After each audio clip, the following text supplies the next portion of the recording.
এটা খুব interesting subject, বিজ্ঞান। বিজ্ঞান কি? বিজ্ঞানের চোটপাটে অত্যাচারে থিওলজি ধর্মকর্ম পালন অসম্ভব হয়ে গেছে। এমন এক জিনিস নিয়ে এসছে, সব জানে, হ্যাঁ নাকি? সব জ্ঞানের জ্ঞান, ইমুটা বাপ, জ্ঞানের রাজা সে, তাই নাকি? সেটা কি এমন কি? আচ্ছা, বিজ্ঞান কি পারে না এটা বলেন তো দেখে, কেন বুঝতে সুবিধা হইবে, মনে রাখা যাবে সহজ, তাই না? তা বিজ্ঞান যদি সবই পারে তাহলে কি পারে না ওটা বোঝা ভালো। এইগুলো নিয়ে আজকে কথা বলবো। আর বিজ্ঞান মানে ধর্মের উপর এত চাতে কেন? বিজ্ঞানকে ধর্ম ব্যাখ্যা করতে পারে, থিওলজি যা পারে তার চেয়ে ভালো পারে বিজ্ঞান, এরকম জিনিসটা। আচ্ছা, মানুষের স্কুলে বা এডুকেশনাল ইনস্টিটিউটে পড়ার সময় আমি বিজ্ঞান জাতীয় জিনিস পড়ি, মনে বাবা আমি এটা ভালো ভালো স্টুডেন্ট, বেটার, এই ধারণাটাকে সঠিক? আমি ঢাকা ইউনিভার্সিটির দিকে তাকান, হ্যাঁ তুই কোথায় কলা ভবনে পড়স, কার্জন হলে পড়তি, তাহলে না বুঝতাম এটা ভালো স্টুডেন্ট। তুই তো কলা ভবনে পড়ে রাস্তা রাস্তা মিছিল করে বেলা পোলারে পোলারে আম গাছতলা মিছিল করস, একটা সাবজেক্ট হইলো? ভালো স্টুডেন্ট কারা? এই যে দেখ, ফিজিক্সে পড়ে যারা, কার্জন হলের যারা, ওরা হলো জ্ঞানী লোক। ওরা বিজ্ঞান পড়ে, তোরা তো বিজ্ঞান পড়স না, নিচা নিচা কিছু একটা পড়স তোরা। তো এই যে ভাগটা হইলো, এই ভাগ কি সত্যি? ভালো স্টুডেন্ট গুলাকে বিজ্ঞান পড়তে পাঠায় স্কুলের সময় থেকেই, এই ক্লাস 8 পাস করতে না করতে এই অবস্থা বানায় দেয়। তুই কিসে পড়িস? কয় আমি তো আর্টসে পড়ি। হ্যাঁ বুঝছি, তো বুদ্ধি শুদ্ধি কম, এই জন্য তুই আর্টসে পড়স। আমার ভাই না, আমার সবকটা ভাই বিজ্ঞান পড়ে, জানোস? মানে হলো তোর ফ্যামিলি খুব ভালো, বিজ্ঞান পড়ে। তো মেধাবী ছাত্র মানে বিজ্ঞান পড়ে, অথবা উল্টাটা, বিজ্ঞান পড়া মানে মেধাবী ছাত্র। আর যারা কলা বিভাগে পড়ে, আর আরো খারাপ হলো বাণিজ্য বিভাগে পড়ে, গোনায় ধরছে না। এই যে বিজ্ঞান নিয়ে যে মাথায় তুলে রাখা সবার, এই যে একটু আগে বলতেছিলাম নৃতত্ব বিজ্ঞান সাবজেক্টের শেষে যদি বিজ্ঞান শব্দটা না থাকে তাহলে যাতে ওঠা যায় না। অ্যানথ্রোপোলজি শব্দটার ভিতরে কি বিজ্ঞান আর সায়েন্স আছে? অ্যানথ্রোপোলজিক্যাল সায়েন্স এরকম কিছু আছে? তাহলে নৃতত্ব বিজ্ঞান মারাই কেন? এটা বিজ্ঞান বলার ক্ষেত্রে তো বিদ্যা শব্দ ছিল, খারাপ লাগছিল, বিজ্ঞান বিদ্যা বদলায় বিজ্ঞান লাগাইতে হইলো কেন? একই টেন্ডেন্সি, কিন্তু সব জ্ঞানের জ্ঞান হলো বিজ্ঞান, এমন একটা ধারণা আছে ওখানে। তো সেটা নিয়ে আমি আজকে কথা বলবো আসলে। তাহলে এটুকু অন্তত সমাজে প্রচলিত ধারণা যে অগ্রসর জ্ঞান, অগ্রসর শব্দটা যদি ইউজ করি, অন্তত অগ্রসর জ্ঞানটা হচ্ছে বিজ্ঞান। আর কলা বিজ্ঞান, বাণিজ্য বিজ্ঞান, বাণিজ্য বিজ্ঞান বলবো কিনা এটা সন্দেহ আছে, সবাইকে বিজ্ঞান বলা যাবে কিনা। এই যে এটা একটা ভালো জিনিস, কিন্তু সবাইকে বিজ্ঞান বলা যাবে না। সব সাবজেক্ট একাডেমিক লেভেলে যেগুলোকে আমরা সাবজেক্ট বলি, সব সাবজেক্টের শেষে বিজ্ঞান লাগানো যাবে না। একদল আছে বিজ্ঞান লাগানো যাবে না, আর একদল মনে করে বিজ্ঞান লাগালে একমাত্র সেটা উঁচা জাতের সাবজেক্ট হয়, অ্যানথ্রোপোলজির মতো। আর সব সাবজেক্টের শেষে বিজ্ঞান, হিসাব বিজ্ঞান দেখছেনি, হ্যাঁ অ্যাকাউন্টিং এ পড়ে আবার বিজ্ঞান মারায়, খারিজ কেন? পড়িস আর্টস ফ্যাকাল্টিতে আবার বিজ্ঞান কিরে? তাহলে কি ব্যাপারটা কি আসলে? আমরা কোনটাকে সঠিক মনে করবো? দেখেন আরো প্যাসে ফেলাই দিই আপনাদেরকে। আপনার বন্ধু ক্লাস 8 থেকে একসাথে পড়তেছেন, আপনার বন্ধুটা কোনো মতে পড়াশোনা চলে, আর 9-এ যখন উঠছে ওরে আর্টসে দিয়ে দিচ্ছে, ও সায়েন্স তারা নাই, আমি সায়েন্সে পড়ি। বন্ধু একটু মন খারাপ করছে, হাজার ছোটবেলাকার বন্ধুত্ব ন্যাংটা গালে ফেলতে পারি না, ফলে একটা সম্পর্ক আছে, ছুটে নেয়। ও একটু মাঝে মাঝে মন খারাপ করে, বিজ্ঞান পড়তে পারলাম না। ঢাকা ইউনিভার্সিটিতে আইসে সে পড়ছে অ্যাকাউন্টিং। কই তুই কিসে পড়িস রে? আমি হিসাব বিজ্ঞানে পড়ি। হ্যাঁ বিজ্ঞান? তুই তো ক্লাস 8 থেকে তুই আর্টসে পড়স, তুই ওরা এখন বিজ্ঞান পড়িস কেন? ক্যাসাল না? তাহলে কি হইলো? ওটা মিথ্যা বলছে? আরেক দোস্ত একই রকম, তুই কিসে পড়িস? সমাজ বিজ্ঞানে পড়ি। ইহুদিক বিজ্ঞান কয়, আরে ও তো আর্টস থেকে আইছে, আর বিজ্ঞান পড়ে কেন? এই কন্ট্রাডিকশন গুলো মানে ভেঙে চুরে, এটা ব্যাপারটা কি আসলে? কে ভুল বলতেছে এখানে? কেউ কি ভুল বলতেছে? আর্টসের পড়ার ছেলেটা ঢাকা ইউনিভার্সিটিতে এসে বলতেছে বিজ্ঞান পড়ি, সমাজ বিজ্ঞান পড়ি। ইভেন কলাকেও বলতেছে কলা বিজ্ঞানী। এই তো সমস্যা, কলা নিজেই বিজ্ঞান করতেছে নিজে। আমি সবসময় একটু গরিব মানুষের পক্ষে। তার মানে হ্যাঁ, দুনিয়ার যত সাবজেক্ট আছে একাডেমিক সাবজেক্ট যেগুলোকে বলি আমরা, সব সাবজেক্টের শেষে বিজ্ঞান লাগানো যায়। কি করলে হবে? যারা ফিজিক্সে পড়ে তারা পদার্থবিজ্ঞান লাগাক, কোনো অসুবিধা নেই, তারা তো লাগাবেই বাই ডিফল্ট। আমি বলছি যারা অ্যাকাউন্টিং এ পড়ে, ম্যানেজমেন্টে পড়ে, তারাও নিজেদেরকে বিজ্ঞান লাগাইতে পারে, কোনো অসুবিধা নেই। তাতে কোনো শব্দের অর্থের এদিক ওদিক হয় না, উঁচা নিচা হয় না। কলা বিজ্ঞানও বলুক, কোনো অসুবিধা নেই। কেউ কেউ লজ্জায় বলবে যে না আমি কলা, তবে আমি কলাবিদ। আচ্ছা ঠিক আছে, আরেকটু আগাই। ভ্যাকেন্সিতে আবার একটা চারুকলা আছে, এ কলা আছে, এটা কি বিজ্ঞান? এইসব তর্কের সমাধান করবো আজকে আমরা। তাহলে চারুকলা কি বিজ্ঞান? কেন না বিজ্ঞান? আর কাকে বিজ্ঞান বলা যাবে, কাকে বলা যাবে না? সেখানে বিজ্ঞানের হাটের হাঁড়ি ভাঙবো।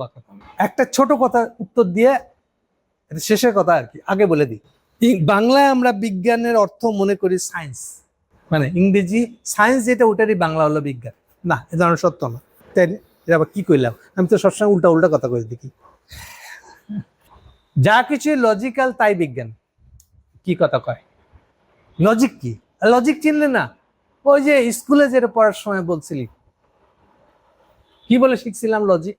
কয় আমাদের সোশিওলজি পড়ার সময় একটা সাবজেক্ট ছিল, কেউ বলে আচ্ছা লজিক হলো তর্কবিদ্যা, লজিকের তর্ক বলে বুঝছে, এরকম লোক আছে। আর যে বলছে এথিক্স, ইথিক্স এটা পরে হারাই গেল কেন? কলেজ লেভেলে এসে, ইন্টারমিডিয়েট লেভেল, ইউনিভার্সিটি লেভেলে আসে এথিক্স বলে কোনো সাবজেক্ট নেই। এটা কিন্তু আছে ইয়েতে, আর্টস ফ্যাকাল্টির ভিতরে, আর্টসের ভিতরে একটা নাম্বার সাবজেক্ট আছে। কিসে পড়েন ভাই? এগুলো তো বোঝা যায় ইসলামের ইতিহাস। আচ্ছা ঠিক আছে, ইসলামের, কিন্তু এথিক্সটা কই গেল? আপনার পাই না কিন্তু। লজিক কি আসলে? কথা উল্টা করে বললে যা কিছু লজিক্যাল তাই সায়েন্স। কি কথা কইলাম আমাদের? সায়েন্স ওয়ালারা তো একবারে আত্মহত্যা করে গল্পে। এটা কি কইলেন ভাইয়া? আমাদের যে সায়েন্স নিয়ে যে গর্ব ছিল আপনি এটা ডুবাই দিলেন, লজিক বানা হালাইলেন। আচ্ছা ঠিক আছে, সাথে আরেকটা শব্দ দিই, রেশনাল, RATIONAL। এটা অনেকের একটু অপরিচিত শব্দটা। না, এটা রেশন না, ওই রেশন খাওয়ার রেশন না, এটা টিসিবি রেশন না, এটা রেশনাল। এটার মানে কি? আমাদের 111 গভর্নমেন্টের 11 জনের ভিতরে একটা মন্ত্রী ছিল জিল্লুর নামে, জিল্লুর রহমান। জিল্লুর রহমান ছিল ইয়ের শিষ্য, আমাদের ইউনূস সাহেবের শিষ্য, একই চিটাং বাড়ি, হোসেন জিল্লুর, এর নামে বেশি পরিচিত উনি। জিল্লুকে উপদেষ্টা নেওয়া হয়েছিল। জিল্লুর একটা খাসিলত আছে, আমরা বলি যেটা মুদ্রা দোষ বলি, যা লজিক্যাল আমি তাই করি, সব কিছুকে সে বলবে এটা লজিক্যাল। সে আসলে বলতে চাই কি, লজিক্যাল জিনিসটা কি এরকম যে সবাই মেনে নিতে হবে? হ্যাঁ লজিক্যাল বলছে, এটা লজিক্যালি আসেন, উল্টোপাল্টা কথা বললে তো হবে না। তার মানে লজিক্যাল এমন একটা জিনিস, ওই যে লজিকের বাংলায় লজিক্যাল মানে হলো বিজ্ঞানবাদী হয়ে বলেন। আচ্ছা আরেকটু আগাই দিই, আমি তর্ক পর্যন্ত আইছিলাম, ওদের সাথে কার একটা শব্দ আছে, যুক্তিতে আসেন, লজিক্যালি আসেন। তাহলে যা যুক্তি বুদ্ধি দিয়া বলছে নিশ্চয়ই এর উপরে কোনো কথা হয় না, এর উপর ধারণা পাইতেছে।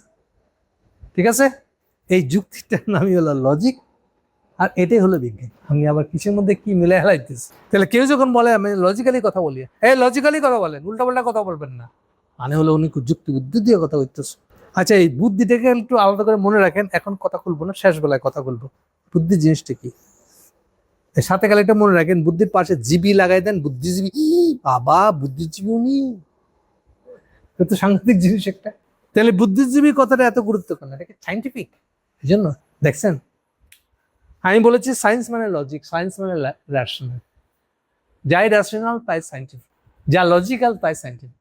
ঠিক আছে, আপনি কথা বলার সময় যুক্তি বুদ্ধি দিয়ে যখন কথা বলেন তখন আপনি রেশনাল। তাহলে সায়েন্স সর্বগামী, যেহেতু সে লজিক্যাল, রেশনাল, যুক্তি বুদ্ধি দিয়ে বলালে। তাহলে মূল জিনিসটা হচ্ছে এটা সায়েন্স না আর্টস, এই ভাগাভাগি এগুলো ভুয়া ভাগাভাগি। মূল বিষয়টা হচ্ছে আপনি কি যুক্তি বুদ্ধি দিয়ে বলছেন না বলেন নাই, না উল্টা পাল্টা হচ্ছে, চাতা মাথা দিয়ে আমি লালাইছেন। তো যুক্তি বুদ্ধির ব্যাপার হইলে এটা বিজ্ঞান, মোটামুটি আর দু জায়গায় আসছে। আচ্ছা যুক্তিবুদ্ধির ভিতরে যেটা পড়ে না ওইটা কি? আছে নি কিছু নাকি সবই যুক্তি বুদ্ধির ভিতরে পড়ে? সব কিছুকে যুক্তি বুদ্ধি দিয়ে বলা যায়, প্রকাশ করা যায়? সব জ্ঞান কি যুক্তি বুদ্ধিও সম্পন্ন, যুক্তি বুদ্ধি ওয়ালা? সব বিষয়াদি কি যুক্তি বুদ্ধি দিয়েই একমাত্র বলতে হয়, নাইলেও বলা হয় না? এরকম যুক্তি বুদ্ধির বাইরে কোনো চিন্তা ভাবনা আছে নাকি? যে থাকে দে এটা গাঢ় সে একটা গাধা, বোকা, নিবুদ্ধি। আচ্ছা, বুদ্ধিজীবী মানে উল্টাটা কি? যে বুদ্ধি নাই, তাহলে বুদ্ধিই কি বিজ্ঞান? পাইছি, তাহলে বোধহয় বুদ্ধি বিজ্ঞান। তাহলে কি যত বুদ্ধিজীবী সবকে সায়েন্স পকেটের লোক? না, চৌধুরী বুদ্ধিজীবী, বুদ্ধিজীবীদের শীর্ষক, উনি তো ইংলিশের পিএইচডি, ইংলিশ সাহিত্যের পিএইচডি। না না, এমনি তো সায়েন্সের লোক না, তাহলে উনি বুদ্ধিজীবী হয় কেন? কনফিউশন গুলা আমি আর কনফিউশন লাগাই দিতেছি, ছুটছে না। তাহলে কি থেকে ছুটাবো কনফিউশন গুলা? তাহলে বিজ্ঞান কি? এই আবার সে ঘুরে ফিরে বিজ্ঞান কি সে জায়গায় গেলাম। তাহলে প্রথম একটা জায়গায় সরে গেল। বিজ্ঞান বলতে আমাদের যে ধারণা ছোটবেলা থেকে, এটা আর্টস, এটা সায়েন্স। তুমি কিসে পড়ো বাবা? তোমার বাচ্চাটা কিসে পড়ে? সায়েন্সে না আর্টসে? কিসে দিছ? এই বলে যে আমাদের সায়েন্স জ্ঞান ওইটা আর এই বিজ্ঞান এক না। কারণ একটু ওকে দেখলাম হিসাব বিজ্ঞান ও বিজ্ঞান হইতে পারে। আমি বলেছি যে কোনো পড়াশোনার সাবজেক্ট যাই যুক্তি বুদ্ধি দিয়ে পড়া হয় তা সবই বিজ্ঞান। বিজ্ঞানের ডেফিনেশন আলাদা হয়ে গেল। এরপর আবার পাল্টা প্রশ্ন করছি, সবকিছু কি যুক্তি বুদ্ধির ভিতরে? যুক্তি বুদ্ধির বাইরে কি কিছু নাই? এবার এটার লেজ ধরে আরেকটা মারাত্মক কথা বলে বসবো। আচ্ছা, থিওলজি যেটাকে আমি বলি, ধর্মতত্ত্ব, ধর্ম কি বিজ্ঞান সম্মত? যুক্তি বুদ্ধি সম্মত? এই উত্তর কি হবে? সবই তো যুক্তি বুদ্ধি সম্মত। তাহলে ধর্ম একটা জিনিস পাইতেছি, অন্তত এটা বোধহয় যুক্তি বুদ্ধির ভিতরে না। যা যুক্তি বুদ্ধি দিয়ে ব্যাখ্যা করা যায় না, এটা তো যুক্তি বুদ্ধির বাইরে নাকি? কোন দিকে যাবো ঠিক বুঝতেছি না। হ্যাঁ দিব নাকি বুঝতে পারতেছি না। ওকে, আমার অবস্থান হলো যে হ্যাঁ, থিওলজি যুক্তি বুদ্ধির বাইরের জিনিস। ইংরেজিতে একটা শব্দ আছে, শব্দটা হলো বিয়ন্ড। বিয়ন্ড মানে হলো, বাংলা করি না ছাড়িয়ে, সব গাছ ছাড়িয়ে তাল গাছ মারিয়ে, এই যে ছাড়িয়ে বলতে যাচ্ছে, বিয়ন্ড, ছাড়িয়ে গেছে। বিয়ন্ড মানে হলো ছাড়িয়ে যাবো। আল্লাহ দুনিয়া মানে বিয়ন্ড, এটা যুক্তি বুদ্ধির বাইরে, বিয়ন্ড, বিয়ন্ড লজিক্যাল, ওটাই ধর্ম। এমন একটা সংজ্ঞা দিলেন যা বিজ্ঞানের লজিক দিয়ে ব্যাখ্যা করা যায় না। শুধু তাই না, এটা বিয়ন্ড লজিক, বিয়ন্ডের যুক্তি বুদ্ধির বড় ভাই এটা, সেটা থিওলজি না। আমি একদম যেটাকে বলে যে ধর্ম পালন করা কোনো ধার্মিক লোক আমি না, কিন্তু এইটাই থিওলজির সংজ্ঞা। যা থিওলজির যা যুক্তি বুদ্ধির বিয়ন্ড, যুক্তি বুদ্ধি দিয়ে যা ব্যাখ্যা করা যায় না, তাকে ব্যাখ্যা করা যাবে থিওলজি দিয়ে। না, পাশে আরেকটা আছে, ফিলোসফি দিয়েও ব্যাখ্যা করা যায়। তা আমি আপাতত ফিলোসফির বাইরে থিওলজি দিয়ে বলছি যে থিওলজি জিনিসটা বিজ্ঞানের উপরে, নিচে না। এই জন্য আমাদের ধারণা প্রায় তর্ক হয়, দেখেন মনে করেন এগুলা বিশেষ করে ইংল্যান্ডে হয়। ওই যে মেহেদি ছেলেটা বিবিসির অনুষ্ঠান করে, সায়েন্টিস্টের সাথে ঝগড়া লাগাই দিল, দিয়া বললো যে না এটা আমার আল্লাহ বলছে আমি বিশ্বাস করি, ব্যাস সে জিতে গেল। এটা কি আসলে সে জিতছে? কেমন ঝগড়া হলো এটা, কেমন তর্ক হলো? এই যে কথা আসতেছে, কথাটা হলো এরকম যে চিন্তারও আবার একটা পদ্ধতি আছে। চিন্তার পদ্ধতি মানে, চিন্তা কি কোনো পদ্ধতি মেনে নেবে? সিস্টেম মেনে চিন্তা করতে হবে। হ্যাঁ, সিস্টেম মেনে চিন্তা করতে হবে। কেন? আমি বললাম এটা বুঝলেন না, এটা হলো 5। বলে কিসে 5? 5 মানে কি? 5 মানে তো আমি বুঝিনি। আর সমস্যা কি হবে এতে? দেখেন, এতে সমস্যা হবে আমি যদি বলি আপনাকে আমি 5টা আম দিছি, আপনি বলে 5টা আম মানে কি? 5টা।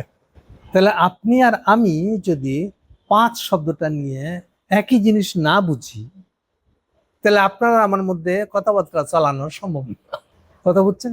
তাহলে যে কোনো কথাবার্তা চালানোর আগে একটা ঐক্যমত থাকার ব্যাপার আছে। ইংরেজি ভাষায় বললে এটাকে বলে প্রোটোকল। না, তারেকের প্রোটোকল যেটাকে বলে ঠিক ওইটা না, তবে ওটার কাছে ওইটাও ব্যবহার করা যায়, প্রোটোকল। অনেক আইটি ল্যাঙ্গুয়েজ এটাকে বলে হ্যান্ডশেক। প্রোটোকলের সাথে আবার হ্যান্ডশেক কিছু। হ্যান্ডশেকের মানে হলো আপনি যা বলেন আমি ঠিক তাই বুঝি, এরকম যদি না হয় তাহলে আপনার সাথে আমার হ্যান্ডশেক হবে না। হ্যান্ডশেক হলেন না, তারপরে কথাবার্তা বললে আমি বুঝবেন আমি কি বলতেছি। আমি 5 বললে কি 5 বুঝাইতেছেন না 10 বুঝতেছেন আপনি? আমি কি বলিলে আপনি কি বুঝিবেন, এই নিয়ে একটা আন্ডারস্ট্যান্ডিং আপনার মধ্যে থাকতে হবে। ওটা হবে, এইটাকে বলতেছে চিন্তার পদ্ধতি। আপনি আমার চিন্তার পদ্ধতিটা এক হতে হবে, না হলে আপনি যা বলতে যা বুঝাইতেছেন আমি তা বলতে তা বুঝবো না। আমার বুঝাবুঝিটা অন্য জায়গায়, অন্যরকম। আমি যে আপনার মতন বুঝি না ব্যাপারটা এরকম না, আমিও বুঝি, কিন্তু আমার পদ্ধতিটা আলাদা। তাহলে পদ্ধতিগত একমত হওয়াটা প্রিরিকুইজিট, নাহলে আপনার সাথে আমার ডায়লগ হয় না। ডায়লগ কথা মানে হয় না, আমি বলবো একটা আপনি বুঝবেন আর। এটাকেই বলে আমাদের কূটনৈতিক ভাষায় বলে প্রোটোকলে মিলতে হবে, সমতা। আপনার প্রেসিডেন্টের সাথে ওই দেশের প্রেসিডেন্ট লেভেলের কথা হলে হ্যাঁ প্রোটোকলে মিলেছে, একবারে মিল নেই কথাটা তা না, ওই অর্থে এটা প্রোটোকল। তারেক যে আর একটা দেশের কোন কার সাথে কথা বলবে, ও দেশে গেছে, কার কার সাথে দেখা করবে, কার কার সাথে দেখা করবে না, কি বিষয়ে কথা বলবে, কি বিষয়ে কথা বলবেই না, প্রোটোকলের উপর নির্ভর করে। প্রত্যেকটা প্রধানমন্ত্রী একটা প্রোটোকল অফিসার থাকে, প্রোটোকল অফিসার 1, 2, 3ও থাকে, সে ঠিক করে দিয়ে কার কার সাথে দেখা হবে, কে কে কথা বলতে চায়, কি বিষয়ে কথা বলে, সেগুলো আগে লিস্ট দিতে হয়। সেখানে প্রোটোকলে যদি মিলছে কিনা ওটা দেখার দায়িত্ব তার।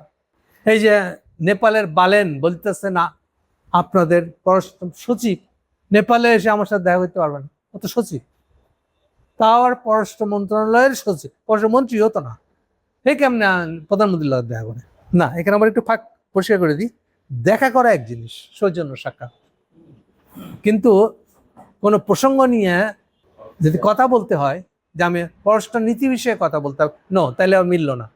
তাহলে আপনি আমার বালেন বলবে আপনি আমার পররাষ্ট্র সচিবের সাথে কথা বলেন, তাইলে হবে।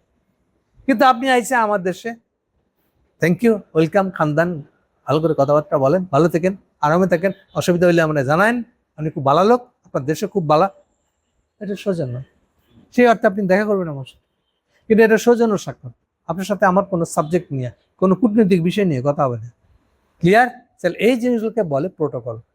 প্রোটোকল মানে হলো যে হ্যান্ডশেক। এই জন্য হ্যান্ডশেক মানে আপনি আমি একমত হয়েছি যে আমরা একই চিন্তা পদ্ধতির লোক। এবার আপনার আমার সাথে কথা বললে কথার মানে হবে, কথাটা ফ্রুটফুল হবে, অর্থবহ একটা আলাপ হবে। আমি বলতেছি একটা, এইটা নিয়ে কি আপনি আমি তর্ক করতে থাকবো? আরে আমি 5 বলতেছি, এই যে 5টা, এই যে 5টা আম, এইটা বলে 5, আমি বোঝেন না মিয়া, আমি কি এটা তর্ক করবো আপনার সাথে? কত তাকাবে না।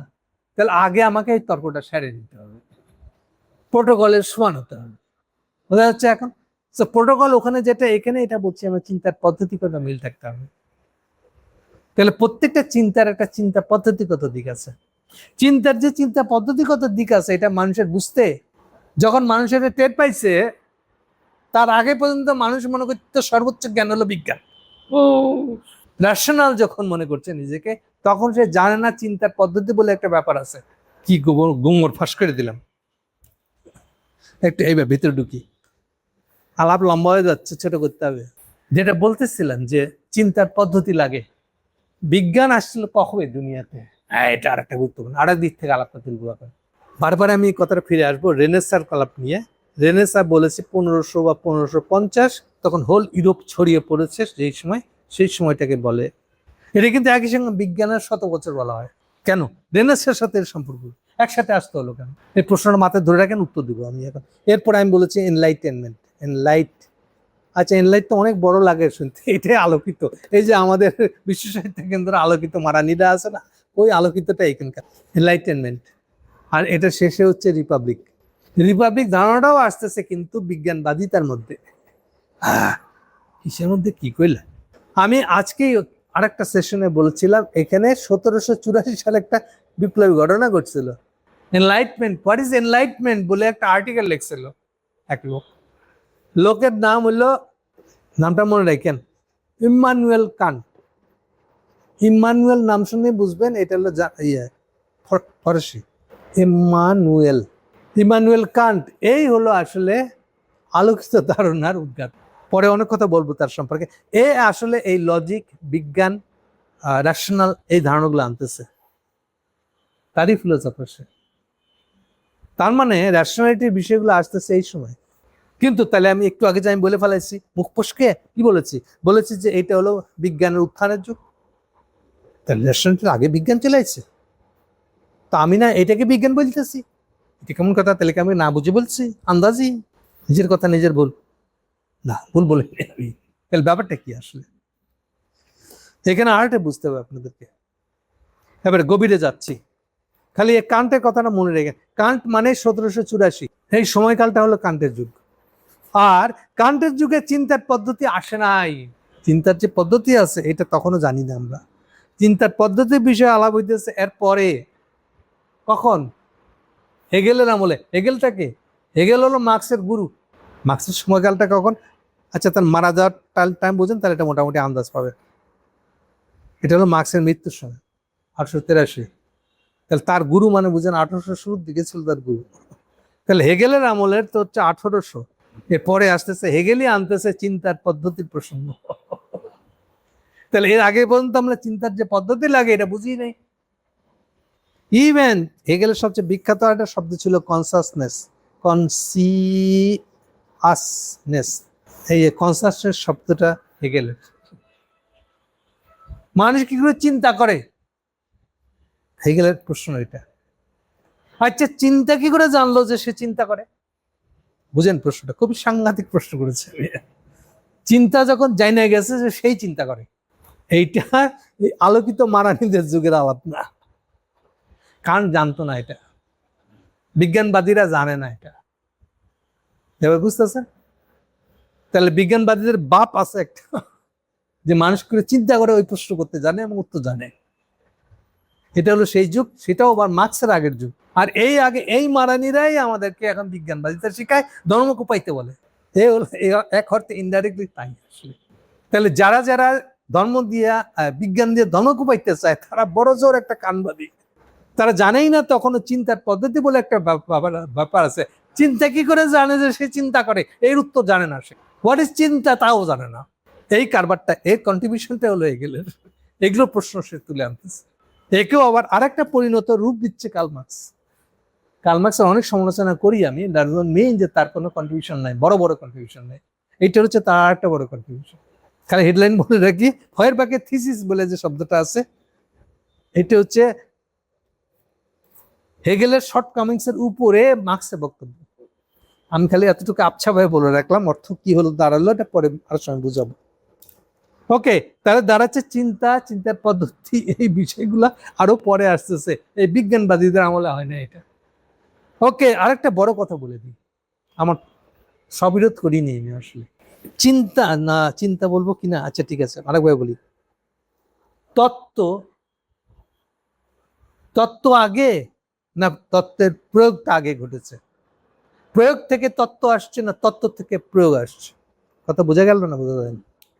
তত্ত্বর একটা ইংরেজি করে অনেকে, অ্যাবসলিউট, অ্যাবস্ট্রাক্ট না, হ্যাঁ অ্যাবস্ট্রাক্ট বা অ্যাবসলিউট এরকম একটা অর্থ করে না, আমি ঠিক এটা বলতে চাই নাই। তত্ত্ব বলতে থিওরিটিক্যাল, থিওরিটিক্যাল, ওকে থিওরিটিক্যাল, থিওরিটিক্যাল, থিওরি কি? THEORY, theory and practice. খুব বিখ্যাত মার্ক্সের জমানার তত্ত্ব, TICE। কোনটা আগে? থিওরি আগে আসছে না আগে প্র্যাকটিস আসছে? প্র্যাকটিস থেকে থিওরি আসছে? বিজ্ঞানের প্র্যাকটিস থেকে থিওরি আসছে না থিওরি থেকে বিজ্ঞান আসছে? প্র্যাকটিক্যালি হচ্ছে তর্কটা। উত্তরটা হচ্ছে কখনো কখনো আগে চর্চিত হয়ে গেছে, জানেই না যে কি চর্চা করছে, পরে টের পাচ্ছে আরে রে রে এটা থিওরিতে, এটা তখন সে থিওরিটা আসছে পরে। আগে ব্যবহারিকভাবে কিন্তু কাজটা করেও ফেলেছে, ব্যবহারও করছে, কিন্তু জানে না থিওরিক্যাল দিকটা কি, তত্ত্বগত দিকটা। ওই জন্য প্র্যাকটিস থেকে যখন তত্ত্ব তৈরি করে, ও আচ্ছা বুঝছি ওটা ওই করতেছিলাম, সেক্ষেত্রে বলা হয় প্র্যাকটিস থেকে থিওরি আসছে। কোথাও কোথাও আবার আগে থিওরি আসছে, থিওরিটা আচ্ছা এটা করে দেখাই তো দেখি কেমন লাগে, করে দেখাইতে গিয়ে তখন থিওরিটা প্র্যাকটিস হচ্ছে। দুটোই হতে পারে। বিজ্ঞানের, বিজ্ঞানবাদিতার যুগ যেটা, বিজ্ঞানের যুগ যেটাকে বলে, বিজ্ঞানের 100 বছর বলে যেটাকে, সেটা আগে আসছে। আর পরে একে থিওরাইজ করছে এই কান বাবাজি। বোঝা গেছে? থিওরাইজ করে বলতেছে ওটাই তো আলো আসছে, তুমি বুঝো নাই, আলোকিত। এইটা রেনেসাঁর আলোয় আলোকিত। সো রেনেসা আমাদেরকে লজিক রেশনালিটি দিচ্ছে, এই হলো সার কথা।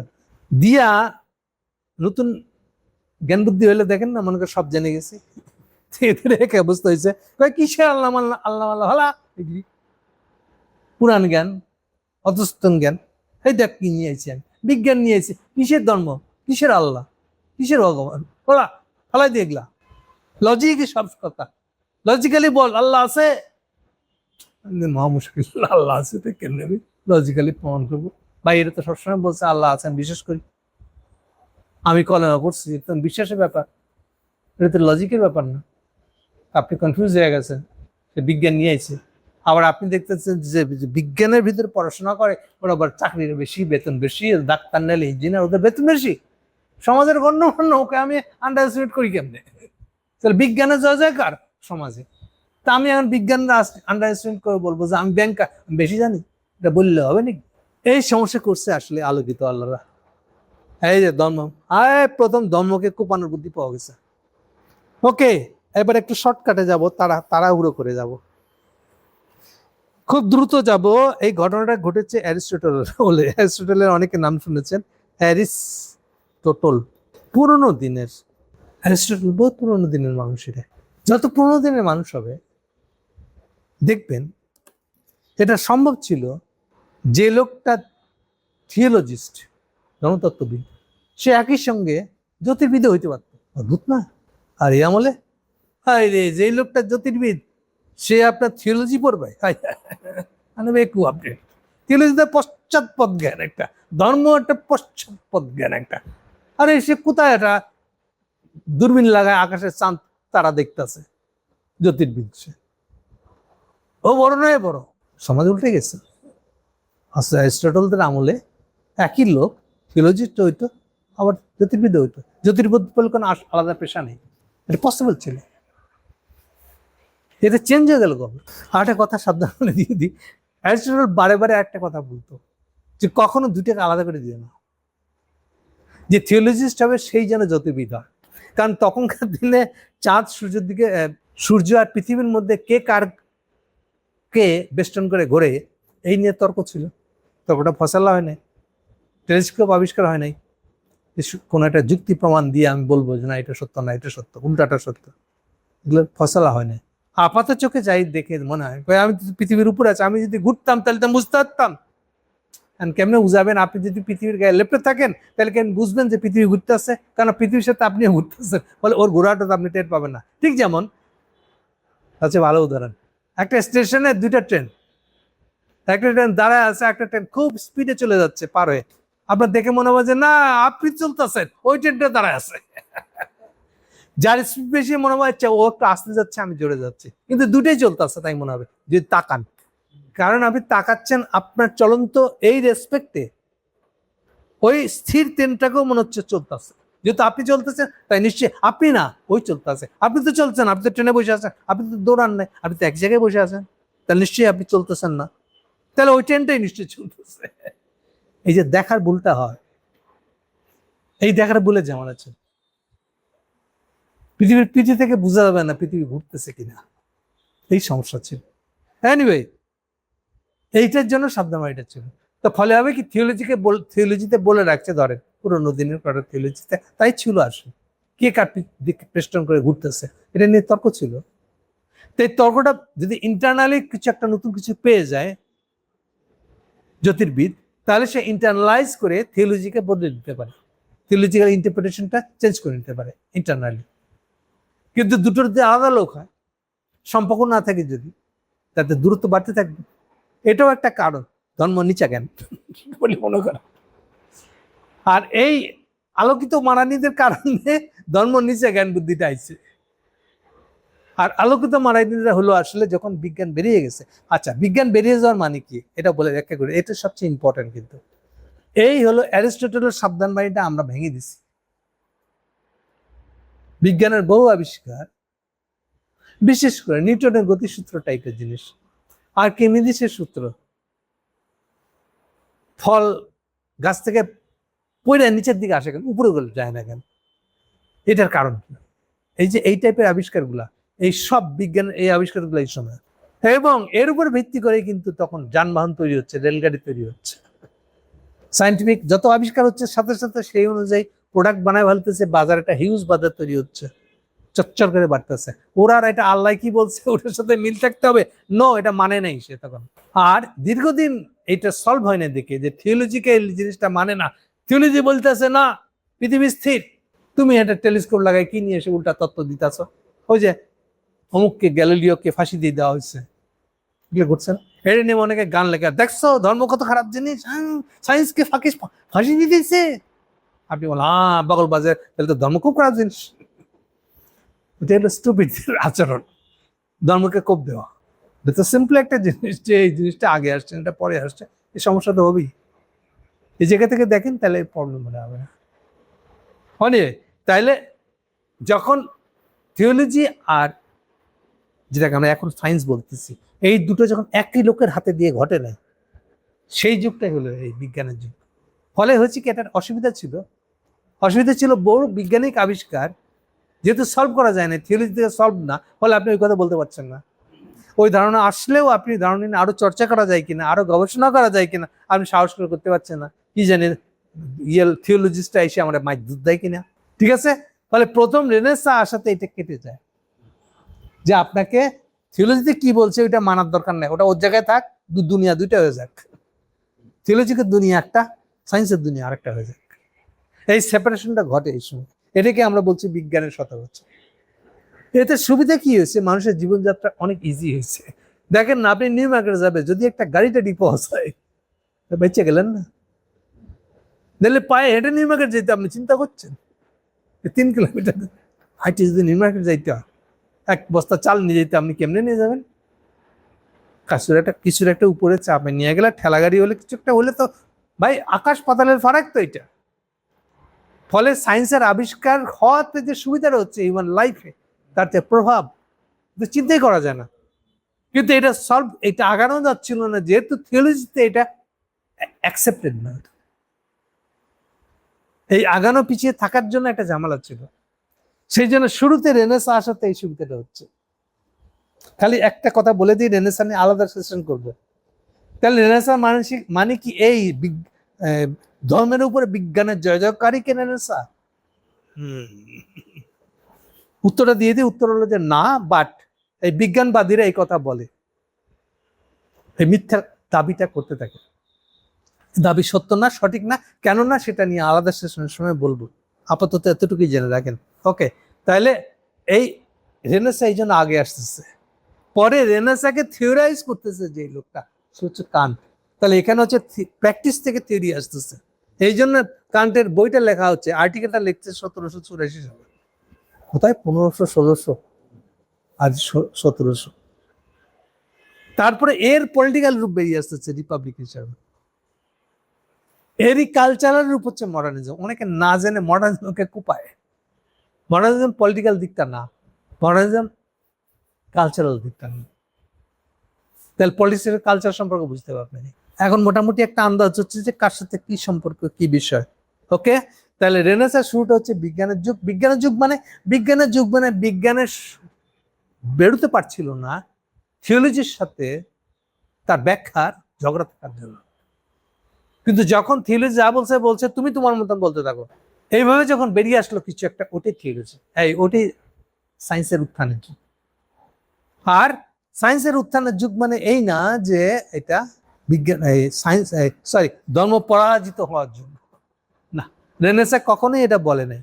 আর রেনেসাঁ যাদের ভরসায় নিজেদেরকে রেনেসাঁ বলছে, তখন একটা ধর্ম ছিল, ডিটেলটা তখন বলবো, আপাতত এতটুকু শুনে রাখেন। ওকে, তাহলে দাঁড়াচ্ছে হলো আসলে অ্যারিস্টটলের কথাও আনছি আমি এই জন্য যে যখন অ্যারিস্টটল বলতে দুটোকে মিলে চলতে হবে, এই জন্য তখন পর্যন্ত থিওলজির সাথে সায়েন্টিফিক আবিষ্কারের ঝগড়াটা লাগে না।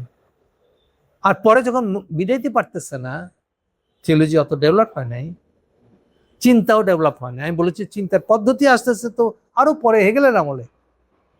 সেই প্রথম কনসাসনেস, হেগেলের আরেকটা খুবই সাংঘাতিক শব্দ, সেলফ কনসাসনেস, সেলফ, আত্মসচেতনতা। কান্টের আমলে আত্মসচেতন জিনিসটা বুঝিই নেই আমি। চিন্তা করে কেমন করে, চিন্তা কি করে চিন্তা যে সে বুঝে, চিন্তা কি করে চিন্তা করে তাও চিন্তা জানে না। এ হচ্ছে হেগেলের কথা। বলা হচ্ছে ফলে এই কান্ট মানারিরা বেশি মাত পরিচালনা করে। তুমি তখনও জানো না চিন্তা কি জিনিস। এই কথাটা খালি মনে রাখতে বলবেন তাদেরকে। বাপেরও বাপ আছে, কেউ বাপ ছাড়া আসে না দুনিয়াতে। কিন্তু কান বাবাজিরাই আলোকিত হওয়াতে যেহেতু সায়েন্স হয়ে গেছে, ভাবছে আমরা পেয়ে গেছি, এই জন্য বিজ্ঞানবাদীরা খালি ধর্মকে পাইতে চায় আর বিজ্ঞানকে একটা সর্বশ্রেষ্ঠ জ্ঞান মনে করে। কিন্তু বিজ্ঞান বড় যে লজিক, লজিকের বিয়ন্ডে আরো বহু কিছু আছে। খালি এখন এই কথাটা বলে শেষ করে দেবো, অনেক বড় হয়ে গেছে। What is beyond logic? Logic ছাড়ানি জিনিসটা কি আসলে? এটা কি আমার কল্পনা? বিয়ন্ড লজিক যেটা, ওইটাই থিওলজি। তাও বুঝলাম না। আপনি খুব লজিক্যালি সাজাই দিয়েছেন সবকিছু। আচ্ছা, আমাদের কি করতে হবে? লজিক্যালি, আপনি খুব লজিক্যাল জীবনযাপন পালন করেন, বউ পোলাপান সবার সাথে খুব লজিক্যাল বিহেভ করে, ঠিক আছে। আপনার একটা পোলা আছে, খুব আদরের পোলা, খুব আদর করেন, খুব ভালো সম্পর্ক, কিন্তু ভীষণ তেঁদর, কথা শুনতে চায় না। আর নিজের আদরের পোলা কিছু করতে পারেন না। কিন্তু আপনি তো আবার বিজ্ঞানবাদী, যুক্তি বুদ্ধি দেওয়া করবেন, আর পোলা কথা শোনে না, তাহলে কি করবেন আপনি? আসেন যুক্তি বুদ্ধি বলবে, বাসা থেকে বের করে দাও, ওরে যে পাল্টাছ, খাওয়া থাকা দিয়া, আদর যত্ন দিয়া, এগুলো করে না তো করেন না কেন? লজিক্যালি তাই হওয়া উচিত। আপনার লজিক্যাল মানুষ না আপনি, রেশনাল মানুষ না আপনি, আমি তো যুক্তি বুদ্ধির বাইরে কিছু করতেছেন না। পোলাটা যদি আপনার কথা নাই শুনে, তাহলে এই পোলা মানুষ করবো কেমন? আমি লজিক্যালি এটা হতো না, বাচ্চাকে এই বয়সে লজিক না শিখাইলে পরে বড় হয়তো কি হয়ে যাবে? পোলা তো লজিক শিখে না। সন্ধ্যাবেলা পড়তে বসতে বললে সে পড়বে না, ডাঙর হইতেছে, ক্লাসে ছাড়াই চলে যাচ্ছে, ওর বন্ধু বান্ধবরা, ওর কোনো খবর নেই, এটা কিছুই করানো যায় না। তাহলে লজিক এখানে ফেইল, বাংলা কথা বললে।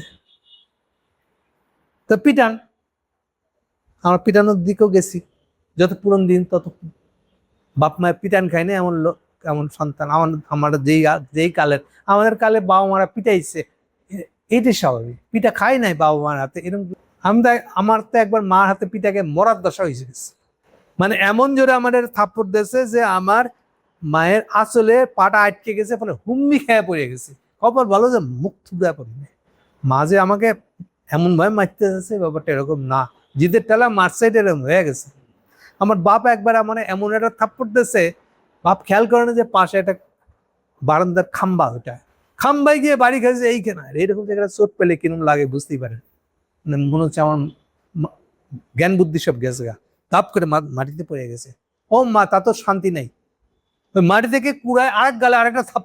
এগুলো হচ্ছে আমাদের বাল্যকাল। তো পিটায় ওটা সোজা করতে গেছে, লজিক্যাল বানাইতে গেছে। সার কথা হলো হিউম্যান রিলেশন মানে ইলজিক্যাল।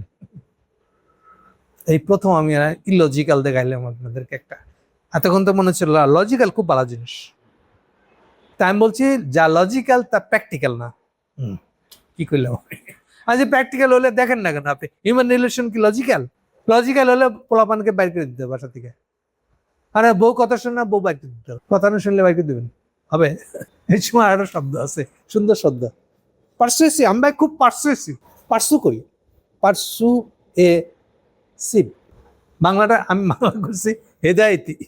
আমি ভাই খুব হেদায়েতি। যখন কথা শুনবেন না তখন কি করবেন?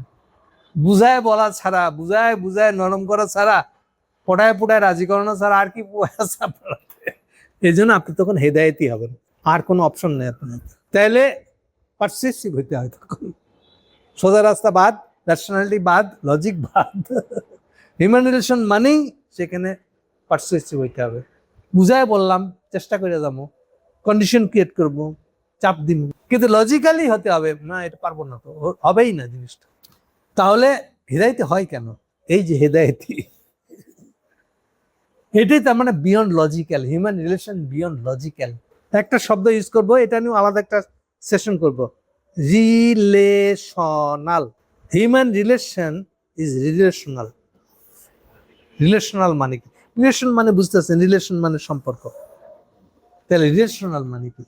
Human relation relational. আরেকটা শব্দ আছে, এটা বললে আবার বুঝবেন কিনা আমি জানি না। রিলেশন মানে হলো, একটু খালি ধারণা দিয়ে চলে যাবো, ডিটেলে যাব না। কানেকশন বা রিলেশন অর্থে কানেকশন, এই কানেকশন বলতে কি বুঝতে যাচ্ছেন? আপনার সাথে আমার রিলেশন আছে, আত্মীয়, কিন্তু আত্মীয় অর্থে বুঝলেন আপনি? বলে না, দুনিয়ার সব মানুষের সাথে সব মানুষের সম্পর্ক আছে, মাঝখানে আছে আল্লাহ। কি করলাম? আমরা সবাই আল্লাহর সাথে কানেক্টেড, তাহলে থ্রু আল্লাহ আপনি আমি কানেক্টেড। মনে হয় বুঝছি তো। তাহলে কানেকশন কথাটার অর্থ হইলো, তাহলে এটা হচ্ছে থিওলজিক্যাল ব্যাখ্যা দিচ্ছি, কিন্তু আমি বিয়ন্ড রেশনালিটিকে ব্যাখ্যা করছি কানেকশন দিয়া। তাহলে ওর ভিত্তিতে সম্পর্ক কেমন হবে ওটা আমাকে বুঝতে হবে। সম্পর্ক লজিক্যালি বুঝলে হবে না। লজিক্যালি বুঝলে পোলা কথা শোনো না, খালি পিটাইবেন, নাহলে বাড়ি থেকে ওইটাই হবে। আর পরে আফসোস করবেন, মায়া শেষে বলবেন যে আচ্ছা আপনার খারাপ লাগে না, আর কোয়েন না ভাই, মায়া লাগে, কেন করলাম এটা, হ্যাঁ রাগের মতো করে হেলাইছি, মায়া লাগে। হোয়াট ইজ মায়া লাগে? মায়া কি? কেন আমার আদরের পোলা, ইউ ফিল কানেক্টেড। আচ্ছা ভাবেন না আবার যে কানেকশন মানে মানুষের সাথেই মানুষের কেবল না, দুনিয়ার যত ইট কাঠ পাথর আছে তার সাথে আপনি কানেক্টেড, ওই একই থ্রু আল্লাহ। এটা থিওলজির বক্তব্য, সব থিওলজি এই বক্তব্য দেয়। মাঝখানে হয় আল্লাহ বসাবে, নাহলে গড বসাবে, নাহলে ভগবান বসাবে, কিন্তু মূল জিনিসের সাথে কানেকশন। ও তো কানেকশন কি তাই বুঝতে চাচ্ছে আপনাকে। সব সব থিওলজি মানেই হলো কানেকশনটা কি, ওটা আপনাকে বোঝানোর জন্য পিড়াপিড়ি করতেছে। আপনি বেকুবের মতো হাত রাইতেছেন, বুঝেন না আপনি। So theology is nothing but that knowledge of connection. আপনি যে কানেক্টেড, আপনি বিচ্ছিন্ন না। আপনার লাইফ ম্যাটার করে এত কিছুর উপরে, এমন কি যাকে দেখতে পান নাই, ট্রাস্ট নাই, গ্রহ নক্ষত্র, গ্রহ নক্ষত্রের সাথে আমার কি সম্পর্ক? ডাইরেক্ট কোনো সম্পর্ক না, তাই মনে হবে। তাহলে আল্লাহ দুনিয়ায় প্রত্যেকটা জিনিসের সাথে আপনি কানেক্টেড।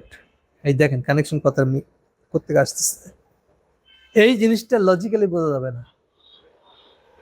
তাহলে বিয়ন্ড লজিক্যাল আর একটা দুনিয়া আছে, যেটা লজিক দিয়ে ধরা যাবে না। আর একটু আগাই দিই, এটা কেমন দুনিয়া? আপনি ভাবছিলেন আগে আরে লজিক্যাল রেশনাল হলে সব ঠিক, যুক্তি বুদ্ধি বুদ্ধিজীবী বানাই দিচ্ছে, সব হলো বুদ্ধির ব্যাপার, বুঝো না কি করতেছে কানেকশন। আর সবার আগে যেটা বুদ্ধিকে ধ্বংস করে দিয়েছে, বুদ্ধির ধারণাটাকে, সেটা হচ্ছে যখন বলতেছে যে এটা তো চিন্তার পদ্ধতি বুঝে না, চিন্তা কি করে করে, তাই চিন্তা জানে না, চিন্তা কি করে করে। আপনার রেশনালিটি শেষ। আত্মসচেতনতা যখন বলতেছি তখন তো রেশনালিটি আগে আসছে। রেশনালিটি জানে না আত্মসচেতনতা কি জিনিস। Self consciousness, what is consciousness? মানুষ শুরুতে জানে কি করে, চিন্তা কি করে জানে যে সে চিন্তা করে, কবে থেকে জানলো? কান্টের আগে কান্টও জানতো না, এটা ক্লিয়ার। এরপরে বলতেছে আরেকটা দুনিয়া রয়ে যাচ্ছে, থিওলজির ভাষায় ফিলোসফি বলতে পারে, যে ফিলোসফি এটা বুঝছেন পরে, কান্টেরও পরে, কিন্তু অ্যাকচুয়ালি এইটাই সারা জীবন চেষ্টা করে গেছে থিওলজি আপনাকে বুঝাতে, যে ইউ আর কানেক্টেড, দুনিয়ার প্রত্যেকটা জিনিসের সাথে আপনি কানেক্টেড। এটা বুঝেন বাবা, সহজ জিনিসটা বুঝেন। গাছ আর আপনি কি, গাছ যা ছেড়ে দেয় অক্সিজেন, ওটা শ্বাস নিয়ে আপনি বাঁচেন, আর আপনি যা ছেড়ে দেন কার্বন ডাইঅক্সাইড, ওটা নিয়ে গাছ বাঁচে। এবার বুঝছেন আপনি আর গাছকে। So relational, we are in relation. আপনি তো পরিবেশবাদী কথা কইলেন, আপনি পরিবেশের ঘন্টা বুঝছেন, আপনি পরিবেশ বুঝেনি না। আপনি পরিবেশ মানে ধরে নিচ্ছেন একটা প্রাণহীন ব্যাপার, পরিবেশ মানে প্রাণ, দেখেন না? তাহলে গাছটাও তো লিভিং আপনার মতনই, এটা তো চিন্তা করি নাই। আমার কথা তো গাছ ইটকাট পাথর এগুলা, এটা লিভিং কি জিনিস, জীবন্ত মানে এটা কি? প্রাণ কি জিনিস আবার? ও তাহলে গাছের প্রাণ আছে। দেখেন কি থেকে কি চলে যাচ্ছেন আপনি। তাহলে আপনি তো শিওর ছিলেন না আগে। এনভায়রনমেন্ট কথাটার মানে কি, ওর ভিতরে প্রাণ বলে কোনো ধারণা আছে? ভাগ চিন্তা করি নেই। তাহলে এনভায়রনমেন্ট জিনিস ইটকাট পাথর মনে হয়েছে, ওর ভিতরে কোনো প্রাণ নাই। আচ্ছা প্রকৃতি জিনিসটা কি প্রাণ আছে? আমি শিওর না। তো এনভায়রনমেন্ট মানে তাই ছিল, কিন্তু এনভায়রনমেন্ট মানে যে এনভায়রনমেন্ট বলতে যা বুঝাইতে চায়, ওটা যে লিভিং বিং এর জীবন্ত জিনিসপত্রের একটা সম্পর্কের বিষয় ছিল। ওটা থিওলজির মতন করে ব্যাখ্যা করছে, আপনি বোঝেন নাই, নবী বোঝেন নাই আপনি কোথা থেকে শিখবেন? আপনি তো মনে করছেন ধর্ম ওটা কোপানোর জিনিস, ফলাই দাও, সায়েন্স এসে গেছে। আমি তো সায়েন্সের সীমাবদ্ধতাও জানেন না, সায়েন্স কতদূর বলতে পারে তাও জানেন না, সায়েন্সের অ্যাচিভমেন্ট কি তাও জানেন না। সায়েন্স কি পারে আর কি পারে না, এই জন্য বলেছিলাম সায়েন্স কি পারে না ওটা বলেন। রেশনালিটি যেখানে কাজ করে না ওটাই সায়েন্স পারে না। আপনার বাচ্চার সাথে বিয়ন্ডে গিয়ে আমাকে একটা রিলেশন খুঁজতে হবে, ওই রিলেশনটা আমি ধরতে পারতেছি না। আমি প্রকৃতি বুঝি না, আমার কাছে মনে হচ্ছে ওটা ওদের মতন আছে, ইটকাট পাথর গাছ গাছালি, এরা পুরা কাইটে সাফা করে দেয়। আপনাদের স্টালিন ইন্ডাস্ট্রিয়ালাইজেশন বন কেটে সাফা করে ইন্ডাস্ট্রিয়ালাইজেশন সবচেয়ে বেশি করছে স্টালিন। গাদা বুঝে নাই যে গাছ কাটানোর মানে কি হবে, নির্বিচারে গাছ কেটে ফালাইলে পরে যে এরপরে মানুষ বাঁচবে না, ও তো বুঝে নাই এর মধ্যে কোনো রিলেশন আছে, এটা তো বোঝে নাই সে। রিলেশনাল আবার কি, এই যে এতক্ষণ ধরে আপনি বোঝানোর চেষ্টা করছে what is relational, what is connection. মাঝখানে থিওলজিক্যালি মাঝখানে একটা আল্লাহ কনসেপ্ট হচ্ছে, আপনি আনেন না, অসুবিধা নাই, কিন্তু অন্তত সম্পর্ক যা আছে এটা তো বুঝতে হবে আপনাকে। আপনি আল্লাহর কথা মাঝখানে আল্লাহ বলছেন, আপনি চেতে গেছেন, আমরা সায়েন্স বাজে জায়গা দিয়ে উঠছে। একটা ম্যাটাফরিক্যালি বলতেছে মাঝখানে একটা আল্লাহ ধারণা আছে, কারণ একটা সিঙ্গেল আলটিমেটলি একটা সিঙ্গেল কিছু একটা থাকতে হবে তো, আল্লাহ একটা হইতে হবে না, আল্লাহ ইল্লাহ হইতে হবে না একটা, যার সাথে আমরা, যার মাধ্যমে আমরা আবার সবাই সবার সাথে কানেক্টেড হইতে হবে না, নাহলে তো পুরো জিনিসটা একটা ইমাজিনেশন হবে না। আর এটা ম্যাটাফরিক্যাল ইমাজিনেশন, বাস্তবে আছে কি আছে না এই ম্যাটেরিয়াল। একই সঙ্গে এটা থিওলজিতে ব্যাখ্যা করা যাবে একমাত্র, অথবা ফিলোসফি দিয়ে ব্যাখ্যা করা যাবে। তাহলে বিজ্ঞান মানে এটা না ফিলোসফি না থিওলজি, এটা একটা গাধাদের, তাহলে মেটেরিয়ালি বুঝছে একটা জিনিস। আচ্ছা মানুষ কি তার মানে এটা ইটকাট পাথর? What is emotion? ইমোশন আবেগ, ইমোশনটা কি জিনিস? ইমোশন কি ব্যাখ্যা করতে পারবেন আপনি? মানে পারেন নাই তো, মেডিকেল সায়েন্সে পারেন নাই। মানুষের ইমোশন আছে, আবেগ আছে, অনুভূতি আছে, অনুভূতি ব্যাখ্যা করেন দেখি মেডিকেল সায়েন্স দিয়ে, পারেন নাই তো আপনি। পারেন নাই বলে তখন আরেকটা সাবজেক্ট আবিষ্কার করছে সাইকোলজি। আচ্ছা ওটা সাইকোলজি সাবজেক্ট, এরপরেও প্রশ্ন আছে আচ্ছা মানুষের সাইকোলজি ঠিক করে গে, এই তো কাইতে গেছে। আর একটু আগান, ঘুরে ফিরে ওই যে মানুষ চিন্তা করে, মানুষের চিন্তাকে ঠিক করে দেয়। তো এমনি এমনি তো হেগেল উঠে আসেন। সচেতনতা, আত্মসচেতনতা, সেলফ কনসিয়াস, এই কথাগুলো ধারণাগুলো আসতে হবে তো নাকি? এই তো ধারণা, এই জগতেই তো আপনারা ঢোকেন নাই বিজ্ঞানবাদীরা, এই প্রগতিবাদীরা, এই হিন্দুত্ববাদীরা, আপনারা ইসলাম কোপানোর জন্য এই ধারণাগুলো নিয়ে আসে, আর এরপরে দুনিয়াটা ভাগ করে দিচ্ছেন আপনারা। যেটা করলাম ঠিক কি আসলে, বিজ্ঞানের যুগ আসাটার মানে কি? থিওলজি ছাড়াও বিজ্ঞান দিয়ে দুনিয়া চলতে পারবে, এরকম একটা ধারণা করছি আমরা। তাহলে এটা হলোটা কি আমাদের জন্য? এক্ষেত্রে এটা করতে গিয়ে একটা থিওরি বের করা হয়েছে ওখান থেকে, সেই থিওরিটাই হচ্ছে এনলাইটেনমেন্ট, ওইটাই হচ্ছে সেই থিওরিটা। এই জন্য বলা হচ্ছে ওই থিওরিটিশনের নামই হচ্ছে কান্ট, ইমানুয়েল কান্ট। কান্টের ব্যাখ্যা করেছিলাম আমি যে সে একটা রেশনালিটির প্রসঙ্গ আনছে। সো রেশনাল বুদ্ধি দিয়ে চিন্তা করলে সব ঠিক হয়ে যাবে। So what is science? যা চিন্তা দিয়ে তৈরি করা হয়। এই জন্য বলেছি কলাও বিজ্ঞান হতে পারে। বিজ্ঞান জিনিসটা হচ্ছে লজিক্যালি চিন্তা করে করা বলা। এর আরেকটা অ্যাজাম্পশন আছে, সেটা আগে বলি নাই, ভুলে গেছি, এখন স্পষ্ট করে বলে দিই। রেশনালিটির আরেকটা মানে হলো যা কিছু দুনিয়াতে ঘটছে, এটা পরে হেগেলের সময় এই শব্দটাকে ও বলছে যে ফেনোমেনা, ফেনোমেনন। ফেনোমেনন শব্দটা শুনলে মনে কি এত ইংরেজি শব্দ ঢুকাচ্ছেন, না শব্দটা গুরুত্বপূর্ণ। বাংলায় বললেন আচ্ছা ঘটনা হচ্ছে কি, বুঝলেন না, ঘটনাটা হচ্ছে কি, এই যে বললাম না ঘটনা, ঘটনাটাই ফেনোমেনা। আচ্ছা বলেন তো ঘটনাটা কি? এই যে বারে বারে আমরা ঘটনা বলতে যা বুঝতে যাচ্ছি ওটারই ইংরেজি হলো ফেনোমেনা। কিন্তু হেগেলের খুব পছন্দের শব্দ হলো phenomena, phenomena, phenomenon of logic, phenomena of the right, এইসব কথাগুলো প্রথম হেগেলের কাছ থেকে বেশি আসছে। ফেনোমেনন কথাটা তার দরকার ছিল এই জন্য, যেহেতু সে ফিলোসফির গুরু, সে বলতে চাচ্ছে কোনো কিছু আগাম ধরে নেওয়া যাবে না, যেটা আছে বা এটা সত্য, কোনো কিছু ধরে না নিয়ে চিন্তা শুরু করতে হবে, এবং যা কিছু ধরে নেওয়া টাইপের কিছু হবে ওটা প্রমাণ করতে হবে শেষে। প্রমাণ ছাড়া আগে কিছু ধরে নিয়ে কথা বলা চলবে না। কেন এই কথাটা বেশি করে আসছে অ্যাকচুয়ালি থিওলজির কথা মাথায় রেখে। থিওলজি মানে কি? থিওলজিতে একটা দি আছে শুরুতে, দি মানে কি, এবং এই দি সব সময় দেখবেন ক্যাপিটাল লেটার লিখতে হবে। দি মানে দি আল্লাহ, তাদের ভাষায় গড, তো থি তো একটাই হয়। সো থি এর লজিক, থি বিষয়ক যে জ্ঞান, এটা হচ্ছে থিওলজি। ধর্মতত্ত্বটা শব্দটা এভাবে আসছে। সো আগের যা কিছু ছিল থিওলজি, সো এই কথা যে সত্য তার প্রমাণ কি, রেফারেন্স কি? বলছে না, আল্লাহ বলছে তাই সত্য। সো থিওলজির এই ছিল সুবিধা।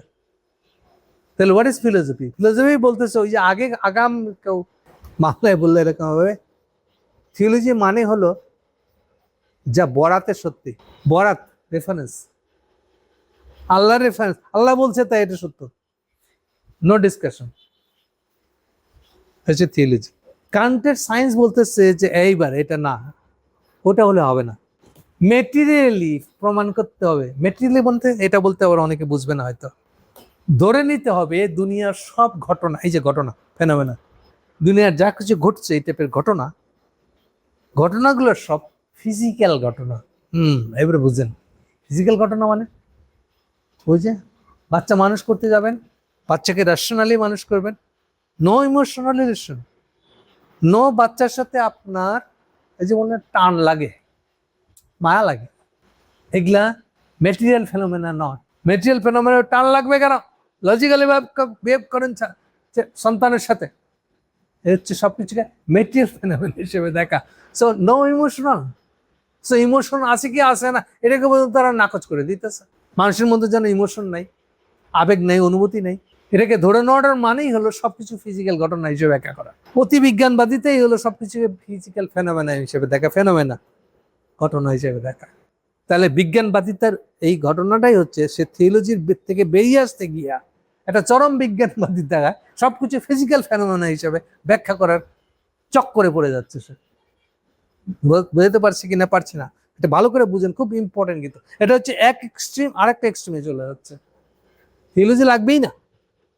এই যে আমি এখন বিজ্ঞান পেয়ে গেছি, আমাকে আর থিওলজি নিয়ে চিন্তা করতে হয় না, আমাকে আর সূর্য কার্তিকে কে ঘুরে ওটা যাই হোক না কেন, আমি বিজ্ঞানে যা পাইছি তাই সব ফিজিক্যাল ফেনোমেনা।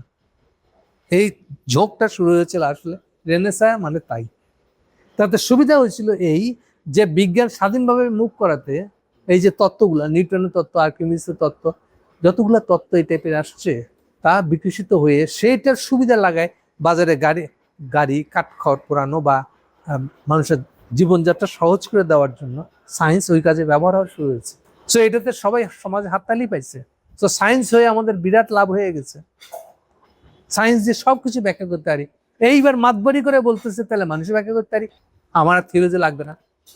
এটা হচ্ছে বাড়াবাড়িটা।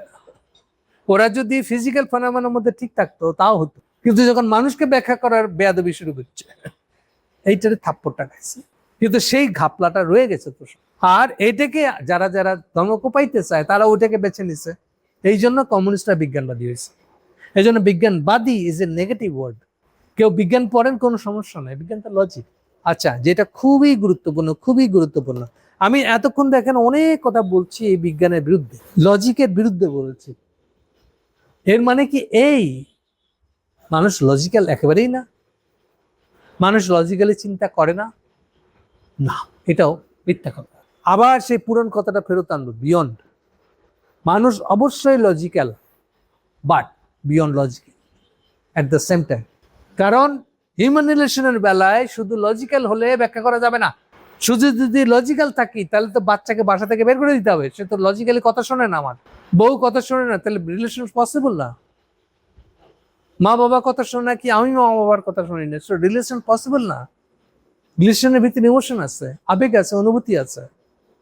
তো সবকিছু মেটেরিয়াল ফেনোমেনা, ফিজিক্যাল ফেনোমেনা হলে পরে আপনি তো সমস্ত ইমোশনাল দিকগুলোকে ব্যাখ্যা করতে পারছেন না, এবং শুধু তাই না, নিজের অজান্তে এগুলোকে অস্বীকার করে বসছেন, এগুলো নাই জানাবা। এবং সবচেয়ে বড় অংশ যেটা এই মানুষের বিয়ন্ড ফিজিক্যাল যেসব কনসেপ্টগুলো, অনুভূতিগুলো আছে, এগুলো তো সে শেয়ার করে, এগুলোরই ব্যাখ্যা তো থিওলজির মধ্যে আছে। ওই জন্য তো সে রিলেশনার বলতেছি, সে তো রিলেশন ব্যাখ্যা করতে পারে, কানেকশন দেখা দিতে পারে, how you are connected with other people, anything, ইট কাঠ পাথর সবকিছু, দুনিয়ার যা কিছু আছে, গ্রহ নক্ষত্র, তার সাথে আমার কি সম্পর্ক ব্যাখ্যা করার চেষ্টা করেছে থিওলজি। এটি তো থিওলজি। দি এর জ্ঞানটা তো ওইটাই, আমরা কি করে কানেক্টেড তাই সে দেখানোর চেষ্টা করছে। আপনি আপনার সায়েন্স দিয়ে দেখাতে চান, আপনি তো সায়েন্স মানেন নাই, এটা শুরুতেই তো অস্বীকার করে বসছেন, যেন আমাদের ইমোশন নাই, আমরা সবাই ফিজিক্যাল ফেনোমেনা আনলো, দুনিয়ার সবকিছু ফিজিক্যাল। তাহলে এই যে প্রাণ বুঝতে অসুবিধা হবে তো আপনার, এই জন্য আপনার কাছ থেকে যখন নলেজটা আসতেছে এনভায়রনমেন্টের, পরিবেশের ভিতরে, এই জন্য প্রাণের বোধ নেই আপনার, আপনি ওটাকে ইটকাট পাথর ভাবছেন, ফিজিক্যাল ফেনোমেনা ভাবতেছেন। আপনি বুঝে নেন সিম্পল জিনিসটা, যে গাছের সাথে আপনার সম্পর্ক কি। আপনি আর গাছ সেম এক্সিস্টেন্স, কারণ আপনি থাকলে গাছ থাকবে, গাছ থাকলে আপনি থাকবেন। ঠিক সেরকম প্রকৃতিতে সমস্ত জিনিসগুলো একটা আর একটার উপরে ডিপেন্ডেন্ট। এটা কি নানান ধরনের চক্র তৈরি হয়েছে, আমরা বলি না চক্র, এটা নাইট্রোজেন চক্র, এটা অমুক চক্র, এটা পরিবেশের চক্র, এটা সুন্দরবনের পশু পাখি গাছপালার মিত্রে একটা চক্র আছে, এটা নাইট্রোজেনের চক্র। এই যে চক্র দিয়ে ব্যাখ্যা করছি আমরা, চক্রের ভিতরে হয় কি অসংখ্য প্রজাতি মিলে একটা চক্র তৈরি হয়। মাঝখানে একটাকে যদি আপনি গায়েব করে দেন, এই পুরা প্রজাতিটা ভেঙে পড়বে। প্রজাতি সিস্টেমটা ভেঙে পড়লে পরে মানুষ টিকতে পারবে না। যেমন জিয়াউর রহমান আমলে হঠাৎ আমাদের টের পেয়ে গেছি যে বিদেশে ব্যাংক বিস্তার করলে হেভি পয়সা। সেখানটা প্রথম চিংড়ি এক্সপোর্টের সময় 80 সালের আশপাশ ব্যাংক ধরা বিক্রি করা, ইউরোপে হেভি বাজার। কেউ বুঝিয়ে নাই মাঝখান থেকে ব্যাংকটাকে যদি উঠায় ফেলি তাহলে মশার উপদ্রব হবে। ব্যাংক মশাকে আমাদেরকে বাঁচাইছিল। সো এইরকম একটা আরেকটাকে খায় এই বলে একটা চক্র তৈরি হয়েছে প্রকৃতির। আপনি মাঝখান থেকে একটা সরে দেওয়া মানে ওই চক্রটাকে ভেঙে দেওয়া। প্রাকৃতিক এই ব্যালেন্স থেকে পরস্পরের উপর ডিপেন্ড করে বেঁচে আছে, আপনি ব্যালেন্সটা ভেঙে দিচ্ছেন। আপনি তো এটা বুঝছেন না, আপনার সায়েন্সবাদী করতে গিয়ে বিজ্ঞানবাদিতা করতে গিয়ে কোন থেকে তো ব্যাংকটাকে উঠে নিয়ে বেঁচে দিচ্ছে। তাহলে বাংলাদেশে ঢাকায় এত মশা হলো করতে গিয়ে কবে থেকে শুরু হলো যে ব্যাংক বেচছেন? এই যে খুলনায় আপনি লোনা পানি ঢুকাই দিয়ে খালি চিংড়ি চাষ করলেন, পুরা চাষের জমি লবণাক্ত হয়ে গেছে, পানিতে লবণ বেশি হয়ে গেছে, প্লাস ইন্ডিয়া পানি আসতে দেয় না, এটাও একটা কারণ। ফলে মাটিতে লবণ বেশি হয়ে গেছে, ফলে ফসল হয় না এখন। তাহলে আপনি চিংড়ি মাছ বেচতে গিয়া বিদেশে খেয়ে বড় বাজার, তো কি করছেন আপনি? পুরা খুলনার জোনটাকে আপনি নষ্ট করে ফেলছেন। নগদ যা পান সেটার উপর এত লব আপনার বিজ্ঞানবাদিতা ব্যবহার করতে গেছেন, কারণ আপনি রিলেশন বুঝেন নাই, না থিওলজিক্যাল রিলেশন বুঝছেন, না নুই বুঝছেন, নাকি সায়েন্স, আপনার সকল সায়েন্স বুঝছেন। বোঝা গেছে? সো রিলেশন বুঝাটা জরুরি। আপনার কাছে যখন সায়েন্সের না মানে ফিলোসফির রিলেশন যখন আসে নাই, আপনার কাছে আসবে না তো, কারণ আপনি তো বিজ্ঞানবাদী হয়ে যাওয়ার পরে কিছু নাই বলে দিচ্ছেন। কান্টই তো আপনার শেষ কথা। কান্টের পরে যে আবার হেগেল আসতেছে, মানুষ চিন্তা করলো কি করে, যেটা বারে বারে বলতেছি আমি, চিন্তা কি করে জানলো মানুষ চিন্তা করে কেমনে, চিন্তা জানলো কি করে, চিন্তা করে কেমনে, এর একটা আলাদা ফেজ আছে। এটা তো বিজ্ঞানবাদীরা ওই পর্যায়ে যা গেলই না, ও সব পেয়ে গেছে, কান্টের আমলে সব পেয়ে গেছে, সে আল্লাহকেও পাইতে থাকলো, আর ধর্ম লাগবে না আমার, বিজ্ঞান দিয়ে ধর্মকে পাচ্ছে, বিজ্ঞান দিয়ে ধর্ম ব্যাখ্যা করতে যাচ্ছে, মানে গাদামির একটা চূড়ান্ত সীমা নিয়ে গেছে। সে একদিকে সে পুরান থিওলজিটাকেই পাইতো, অনেক কিছু বুদ্ধিমান হলে ওটাকে ব্যবহার করতে পারতো, অথবা ফিলোসফি পড়তে পারতো। কান্টের পরে আরো যেসব হেগেল পর্যন্ত, হেগেলের পরে মার্কসের কথা আসছে, মার্কসের পরে আরো কত কিছু হয়েছে, এগুলোর দিক থেকে ফিলোসফির দিক থেকে বুঝতে চেষ্টা করতে এনভায়রনমেন্টকে, তাও করে নাই। পরিণতি কি হচ্ছে এখন? বলে হঠাৎ করে বলছে দুনিয়া তো গরম হয়ে গেছে, এই সব জমে থাকা বরফ তো গলে গেছে, সমুদ্রের উচ্চতা বেড়ে যাচ্ছে, তাহলে তো যারা সব ভাটির অঞ্চলের দেশ তারা তো ডুবে যাবে। এখন কেন আগে টের পান নাই আপনি এটা? এই যে রেনেসা মারাইছিলেন, বিজ্ঞানবাদিতা মারাইছিলেন, তখন কোথায় ছিল আপনার দেখলাম ধারণা? এগুলো সব কথা থিওলজিতে বলা আছে না, নবীর মুখ দিয়ে কায়দা করে মেটাফরিক্যালি আল্লাহ বলাই নাই। আপনার হিন্দু মিথোলজিতে আপনার মনু দেবতা, ওদের ভাষায় অবতার, ওরাও হিন্দু ধর্ম অনুযায়ী মনু হলো সে নূহ নবী আর কি। হিন্দু ধর্মের নূহ নবীটার নাম হলো মনু, যেখান থেকে মানুষ শব্দটা আসছে। এবং সে মনু দেবতারও কাহিনী এরকম, জোড়ায় জোড়ায় নিয়ে একটা নৌকা থাকবে, দেখবেন নৌকা হলো ত্রাতা, আল্লাহর সেই গুণটা, সিফাতটা যে মানুষকে রক্ষা করতে হবে, প্রজাতি পালন করতে হবে, সেইটাই বলতে যাচ্ছে। তা আপনার মনু দেবতাও তো তাই করছে। ওই একই নৌকার কাহিনী ওখানেও কেন? জোড়ায় জোড়ায় নৌকায় উঠে রাখতে হবে, প্লাবন আসতেছে, প্লাবের ধারণা কেন? ক্রিশ্চিয়ানিটিতেও প্লাবনের ধারণা, নুহের নৌকা, তারও কোনো আছে, নোয়া বলে NOH, এগুলো একই ধারণা। তো আপনি সমস্ত থিওলজিতে এগুলা বলতেছে, আপনি একটা আপনার গায়ে লাগে না, আপনার এই বিজ্ঞানবাদিতার ঠেলায় আপনি ধর্মকে কুপায় শেষ করে ফেলেছেন। আপনি জানেনই না এরপরে চিন্তা কি করে চিন্তা করে, এই নিয়ে আরেকটা জগৎ খুলছে। সেলফ কনসিয়াসনেস কি জিনিস তা ব্যাখ্যা করার চেষ্টা করতেছে হেগেল। এসে চিন্তা কি করে চিন্তা করে, মানুষের আত্মসচেতনতার দিক করে হলো। আবার হেগেলের দেখেন, হেগেল পায়ে অনেকে মনে করবো আরে এই তো পাইছি, এবার হ্যাপি করে কোপাই দেবো আর একবার থিওলজিকে। গাধারা জানে না হেগেলের ফাইনাল কথা কি ছিল। হেগেলের ফাইনাল শব্দ হলো অ্যাবসলিউট স্পিরিট। স্পিরিট মানে কি? অ্যাবসলিউট মানে কি? পরম। পরমতে থিওলজিতেও পরম ইউজ করে, কিন্তু হেগেল যে অর্থে ইউজ করছে ওটা ওই অর্থে না। স্পিরিট থিওলজিক্যাল শব্দ, স্পিরিচুয়াল, ওই স্পিরিচুয়াল স্পিরিট, তো এটা তো হেগেলের শব্দ। এটা জ্ঞানী মানুষেরা এটা বাংলা করেছে, পরম প্রজ্ঞা, তাহলে কি দাঁড়াইলো? আলটিমেটলি হেগেল কোথায় গেল? ওকে পরমের ধারণা যেতে হচ্ছে কেন? এটাই তো থিওলজি বলছে, ওটাই তো আমার আল্লাহ। সব জ্ঞানের জ্ঞানী হলো তো আল্লাহ, তো পরম প্রজ্ঞা তো সে। হেগেল ল্যাঙ্গুয়েজ অন্য করেছে, হেগেলের ল্যাঙ্গুয়েজে বলছে, এটা ফিলোসফিক্যাল ল্যাঙ্গুয়েজ। থিওলজিক্যাল ল্যাঙ্গুয়েজ আলাদা হবে, মেটাফরিক্যালি বলবে কথা। আপনি এগুলো কিছুই বুঝেন না, থিওলজিকে কোপাই দিয়েছেন এই সুযোগে হিন্দুত্ববাদ আইনা ইসলামটা কোপাইতেছেন। এনিওয়ে, তাহলে সার কথা কি, আপনাকে এগুলো আবার ফিরে আনতে হবে। আর ওই যে বলছি ফেনোমেনা কথাটা খেয়াল রাখতে হবে, দুনিয়ার সবকিছু ফিজিক্যাল ফেনোমেনা না। ক্লিয়ার? সবকিছুকে বৈশ্বিক বুদ্ধি দিয়ে ব্যবহার করা যায় না। যেমন ধরেন মেডিকেল সায়েন্স, যেটাকে ডাক্তারি বিদ্যা বলি আমরা। মেডিকেল সায়েন্সটা কি আপনারা কি জানেন? যে মেডিকেল সায়েন্সে অ্যাজিউম করে নেওয়া হয়েছে মানুষের বডি এটা একটা ইটকাট পাথরের মতন জিনিস, বস্তু। এটা কোনো লিভিং বিং না। এই যে লিভিং বিং আর বস্তুর ইটকাট পাথরের মতন বস্তুর ফারাক মেডিকেল সায়েন্সে করা হয় নাই। তাহলে ভাই আপনার ক্ষুধার উদ্রেক করে কেন? আপনার সেক্সুয়াল উদ্রেক করে কেন? ভাই বুঝলেন না? এ আমাদের শরীরে 5-6টা বড় বড় গ্ল্যান্ড আছে, গ্ল্যান্ড, GLND। এখান থেকে রস নিঃসরণ হয়। এই রস নিঃসরণ হয়ে আপনার ব্রেনে গিয়ে এটা আপনাকে এটা করতে বলে। তাহলে মানুষ সবকিছু হচ্ছে এরকম। আপনি তেঁদর মানলেন না, আমি বললাম আচ্ছা গ্ল্যান্ডকে যে এটা ছাড়তে হবে এটা বুঝলেন কেমনি? এটা গ্ল্যান্ড বুঝে কেমনে? দেখছেন এবার প্যাচ দিয়ে। ও আসলে জানতে যাচ্ছে আপনার ইমোশন গুলা করতে। তাহলে ইমোশন কি ব্যাখ্যা করেন? মেডিকেল সায়েন্স ইমোশন ব্যাখ্যা করতে পারছে না। তো ইমোশন ব্যাখ্যা করা যাবে তখন থিওলজিতে যান, সে এবার রিলেশন দিয়ে ইমোশন ব্যাখ্যা করছে। দেখেন কত সহজ ব্যাখ্যা। কিন্তু থিওলজির ব্যাখ্যা মানে এটা বিয়ন্ড ফিজিক্যাল, আর বিয়ন্ড ফিজিক্যাল না গেলে আপনি ইমোশনকে ব্যাখ্যা করতে পারবেন না। সো আমার সার কথা একটাই, সবাই মনে রাখবেন, এই কথাটা মনে রেখে কাজ করবেন। যখনই দেখবেন কোনো জিনিস ব্যাখ্যা করতে হচ্ছে মানুষকে, সাবধান হয়ে যাবেন। কখনো আর তাকে সায়েন্স দিয়ে ব্যাখ্যা করবেন না। মানে ব্যাখ্যা করবেন অবশ্যই, কিন্তু শিওর থাকবেন এটা দিয়ে সবকিছু বোঝা যাবে না, ব্যাখ্যা করা যাবে না। একটা লেভেল পর্যন্ত যাবে, যতক্ষণ মানুষের শরীরকে বস্তুবাদী ঘটনা হিসেবে মনে করছেন ততক্ষণ হবে। কিন্তু ইমোশনাল দিকটা কেন করলো, ওটা তো প্রভাব আছে, ওইটা ব্যাখ্যা করতে পারবেন না।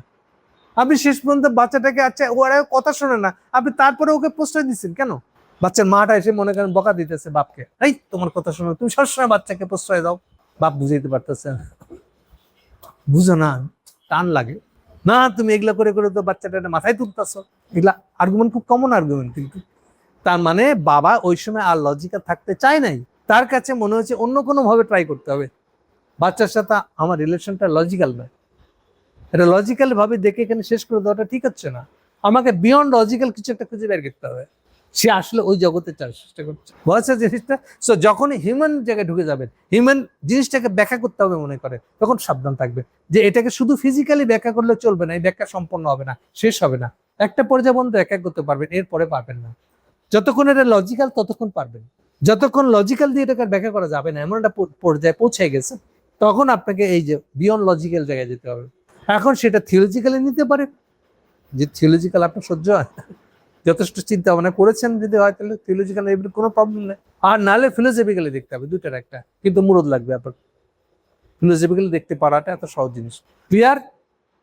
দয়া করে বিজ্ঞানবাদী হবেন না, সবকিছু বিজ্ঞান দিয়ে ব্যাখ্যা করা যায় এই দাবি করবেন না। সবকিছু একই কথা, সবকিছু ফিজিক্যাল ফেনোমেনা নয়। এই যে ফেনোমেনা কথাটা বুঝেন, সবকিছু বস্তুবাদী ঘটনা না। বস্তুবাদী দিয়ে একটা পর্যায়ে পর্যন্ত ব্যাখ্যা করা যায়, তারপরে আর করা যাবে না। যখন ইমোশনাল প্রসঙ্গ আসবে, এই জন্য বলেছি যখন হিউম্যানের বিষয় জড়া যাবে বুঝবেন যে আর এটা সায়েন্স দিয়ে এটা ব্যাখ্যা করা যাবে না, আমাকে অন্য একটা মেথডোলজি লাগবে, যে বিয়ন্ডে যেতে হবে আমাকে। ক্লিয়ার? সো বিজ্ঞানবাদী থেকে ভয় পেয়ে যাবেন না, তাদের বিজ্ঞানের ডালাপালা খুলে বসলেই বলবেন না জারি বাবা রে তো সমস্যা করবে এখন, এগুলো ভয় পাবেন না। সবসময় মনে রাখবেন ওদের লিমিটেশনটা, তাহলে দেখবেন আপনার ভয় লাগবে না। Thank you.